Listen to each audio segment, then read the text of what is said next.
Pastor Praveen పగడాల మరణం తెలుగు రాష్ట్రాల్లో సంచలనంగా మారింది.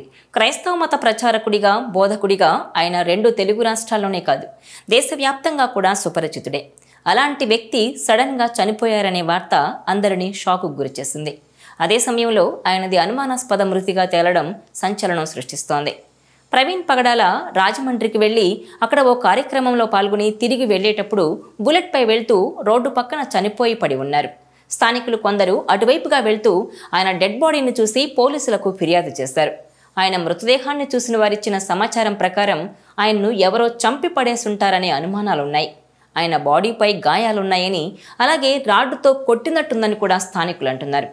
ప్రవీణ్ పగడాల మృతదేహాన్ని రాజమండ్రి ప్రభుత్వ ఆసుపత్రి మార్చురీకి తరలించగా అక్కడ కొంతమంది అనుచరులు ధర్నాకు దిగారు.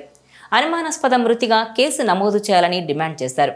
ఇక గంటల తరబడి రోడ్డుపై ఆందోళన చేసినా తమనెవరూ పట్టించుకోలేదని వారంతా ఆవేదన వ్యక్తం చేశారు. గతంలో ఆయన్ను చాలామంది బెదిరించేవారని, ఆయనపై దాడి చేస్తామని కూడా హెచ్చరించారని అంటున్నారు.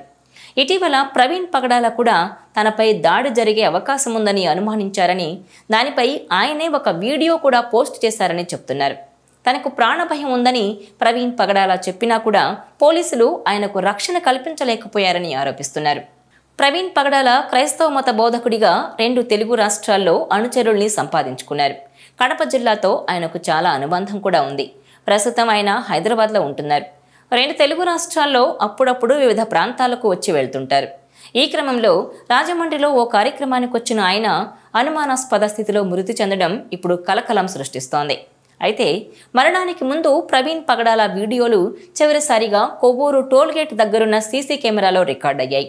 అక్కడ కాస్త స్లోగా ఆయన తన బుల్లెట్ బైక్ని నడుపుతున్నారు. ఇండికేటర్ వేసుకొని బండి నడుపుతున్న దృశ్యాలు సీసీ కెమెరాలో రికార్డ్ అయ్యాయి. ఆ తర్వాత కాస్త దూరంలో ఆయన మరణించిన ప్రదేశం ఉంది. ప్రవీణ్ పగడాల మరణించిన చోట ప్రమాదం జరగడానికి ఎలాంటి ఆస్కారం లేదని స్థానికులు అంటున్నారు. ఇక గతంలో కూడా అక్కడ ఎలాంటి ప్రమాదాలు జరగలేదని, ప్రవీణ్ బండి ప్రమాదానికి గురి కావడం ఆశ్చర్యాన్ని కలిగిస్తోందని చెప్తున్నారు. ఇక ప్రవీణ్ పగడాల మొన్నటి రాత్రి 10:30 గంటల వరకు కొవ్వూరులో జరిగిన ఒక కార్యక్రమంలో పాల్గొన్నారు. అనంతరం ఆయన తన సొంత బైక్పై ఒంటరిగా రాజమండ్రికి బయలుదేరారు. దారిలో కొవ్వూరు దగ్గర టోల్గేట్ దగ్గర ఆయన వస్తున్న దృశ్యాలు సీసీ కెమెరాలో రికార్డ్ అయ్యాయి. ఆ తర్వాత మరికొంతసేపటికే ఆయన విగతజీవిగా మారినట్టు తెలుస్తోంది. టోల్గేట్ దాటాక కొంతమూరు దగ్గర రోడ్డు పక్కన ఆయన చనిపోయి పడి ఉన్నారు. అక్కడున్న సీన్ చూస్తే ప్రమాదమని చెప్పడానికి ఎక్కడా ఆధారాలు లేవని చెప్తున్నారు. దాడి జరిగిందని చెప్పడానికి మాత్రం బోలెడు సాక్ష్యాలున్నాయని కూడా అంటున్నారు. బుల్లెట్ బైక్కి అక్కడక్కడ గీతలు పడ్డాయి. హెడ్ ల్యాంప్ దగ్గర కూడా బండి కాస్త డ్యామేజ్ అయింది. బండి కింద పడితే అలాంటి డ్యామేజ్ కాదని స్థానికులు అంటున్నారు. ఉద్దేశపూర్వకంగానే ప్రవీణ్పై దాడి చేసి ఆ తర్వాత బండిని ధ్వంసం చేశారని అనుమానిస్తున్నారు. బైక్ నడుపుతున్న వ్యక్తి ప్రమాదానికి గురై చనిపోతే ఖచ్చితంగా హెల్మెట్ డ్యామేజ్ అవుతుందని, కానీ ఇక్కడ ప్రవీణ్ పగడాల పెట్టుకున్న హెల్మెట్కి ఏమీ కాలేదట. ప్రమాద స్థలంలోనే అది పడిపోయి ఉందట. పైగా ప్రమాద స్థలంలో ఒక చెక్క ముక్క కూడా ఉందని, దానిపైన కూడా రక్తం మరకలున్నాయని చెప్తున్నారు. దీంతో స్థానికుల అనుమానాలు మరింత బలపడుతున్నాయి. ప్రవీణ్ పగడాల పెదాలపై గాయాలుండడం, అవి ప్రమాదం జరిగినప్పుడు తగిలిన దెబ్బల్లాగా లేకపోవడంతో ఖచ్చితంగా దాడి జరిగి ఉంటుందని స్థానికులు అనుమానిస్తున్నారు. ప్రవీణ్ పగడాల అంతు చూస్తామంటూ ఇటీవల కొందరు ఆయనకు వార్నింగ్లు ఇచ్చారని, వారు అన్నంత పని చేశారంటూ కూడా ఆయన అభిమానులు ఆవేదన వ్యక్తం చేస్తున్నారు. ఆయన్ను చంపేసి రోడ్డు ప్రమాదంగా చిత్రీకరిస్తున్నారని పాస్టర్లు ఆందోళన చేపట్టారు. పోలీసులు లోతుగా విచారణ చేపట్టాలని వారు డిమాండ్ చేస్తున్నారు.